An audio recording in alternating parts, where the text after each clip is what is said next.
লোকপিয়লৰ বাবে ৰাজ্যৰ বিদ্যালয়সমূহত এতিয়া হাহাকাৰ লাগিছে।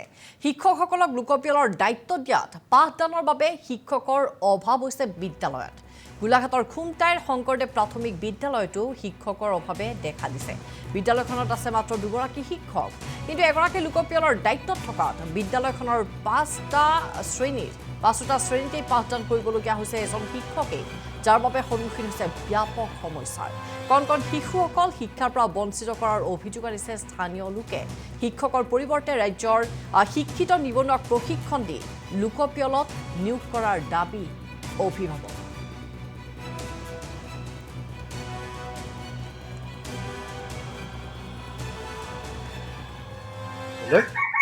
আৰু আমাৰ এতিয়া প্ৰাথমিক বিদ্যালয় 5টা শ্ৰেণী। শ্ৰেণীটো মোৰ নাই কেম্পাছৰ ভিতৰতে অংগনবাদী থকাৰ কাৰণে, নহ'লে 6টা হ'ল। এতিয়া এই লোকপিয়লত সহ শিক্ষয়িত্ৰী সুপ্ৰভা দাস তেখেতক নিয়োগ কৰিছে। আৰু এই 17 তাৰিখৰ পৰা মই অকলেই বিদ্যালয় পৰিচালনা কৰি আছোঁ। অসুবিধাটো যথেষ্ট হ'বই, সেইটো সকলোৱে বোধগম্য। যথেষ্টখিনি অসুবিধা হৈছে, ছাত্ৰ ছাত্ৰীও ক্ষতিও হৈছে। আৰু মই যিমানখিনি দিব পাৰিছোঁ মই চেষ্টা কৰিছোঁ, মই 100% দিবলৈ যত্ন কৰিছোঁ। হয়, অসুবিধা হয়। এটা শ্ৰেণীক মই কাম দি পেলাই অন্য এটা শ্ৰেণীলৈ যাব লাগিব, অন্য এটা শ্ৰেণীক কাম দি মই যিটো শ্ৰেণীলৈ যাব লাগে। সকলোকে মানে কাম দিয়া হৈছে তেওঁলোকক।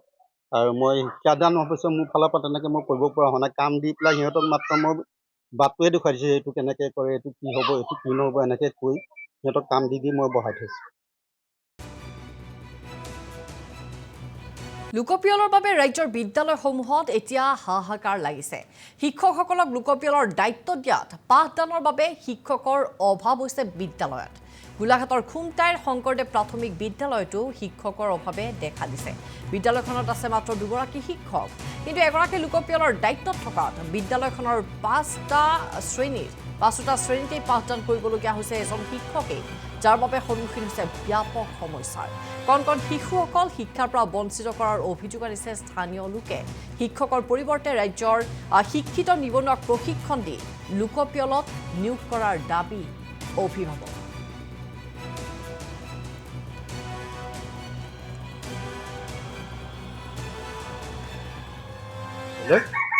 আৰু আমাৰ এতিয়া প্ৰাথমিক বিদ্যালয় 5টা শ্ৰেণী। শ্ৰেণীটো মোৰ নাই কেম্পাছৰ ভিতৰতে অংগনবাদী থকাৰ কাৰণে, নহ'লে 6টা হ'ল। এতিয়া এই লোকপিয়লত সহ শিক্ষয়িত্ৰী সুপ্ৰভা দাস তেখেতক নিয়োগ কৰিছে। আৰু এই 17 তাৰিখৰ পৰা মই অকলেই বিদ্যালয় পৰিচালনা কৰি আছোঁ। অসুবিধাটো যথেষ্ট হ'বই, সেইটো সকলোৱে বোধগম্য। যথেষ্টখিনি অসুবিধা হৈছে, ছাত্ৰ ছাত্ৰীও ক্ষতিও হৈছে। আৰু মই যিমানখিনি দিব পাৰিছোঁ মই চেষ্টা কৰিছোঁ, মই 100% দিবলৈ যত্ন কৰিছোঁ। হয়, অসুবিধা হয়। এটা শ্ৰেণীক মই কাম দি পেলাই অন্য এটা শ্ৰেণীলৈ যাব লাগিব, অন্য এটা শ্ৰেণীক কাম দি মই যিটো শ্ৰেণীলৈ যাব লাগে। সকলোকে মানে কাম দিয়া হৈছে তেওঁলোকক।